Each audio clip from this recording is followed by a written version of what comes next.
A very rare weather pattern is about to grip the United States, which will lead to a clash of severe weather and dangerous heat. A massive ridge is developing right now, which is about to bring life-threatening heat to over 100 million people. But the heat is not the only problem, because several disturbances are forecasted to ride along its northern edge, which will lead to destructive damaging winds, very large hail, and tornadoes across the Great Plains, Midwest, and Great Lakes over the next several days. And this situation will remain concerning even on the 4th of July, as this stagnant pattern will unleash multiple days of severe weather and triple-digit heat indices from the Great Plains all the way to the East Coast. It's about to be so hot that people are going to start taking meetings in the freezer aisle, so let's get right into the forecast. Now, I want to start today's forecast by talking about something that happened yesterday morning across South Dakota. We ended up having a 131-mile-per-hour wind gust measured at about 6 in the morning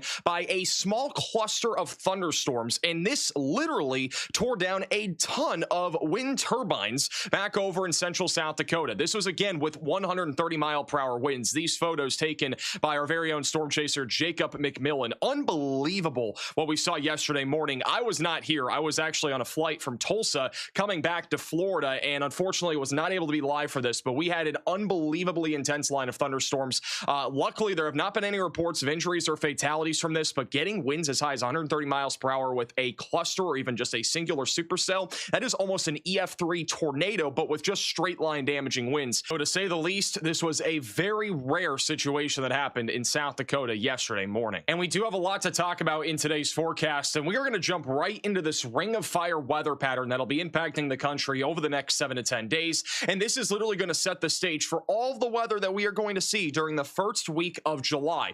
So let's talk more about it. And this is what our low-level jet looks like right now. We got a large high-pressure system that is building across the Tennessee River Valley, and there's also a large low-pressure system that is located back over in Manitoba. And this is basically creating a clash of both extreme heat and significant severe weather. In between this high-pressure system and low-pressure system, we have very strong southwesterly flow. And what this is going to do for the next several days is favor a large corridor where significant severe weather will be possible, including damaging winds, very large hail, and even tornadoes. So as we go into Wednesday and Thursday, notice how that high pressure system, it's not going to move much. It is going to continue to sit across the Ohio Valley. It might shift just a little bit to the east, but we're also going to have a lot of moisture streaming out of the Gulf, and all of that moisture is going to increase our feel-like temperatures, otherwise known as heat indices, because our dew point is going to be higher and our temperature is also going to remain high. So many areas will be dealing with heat that feels like 110 to 115 degrees as far north as Michigan and even Indiana.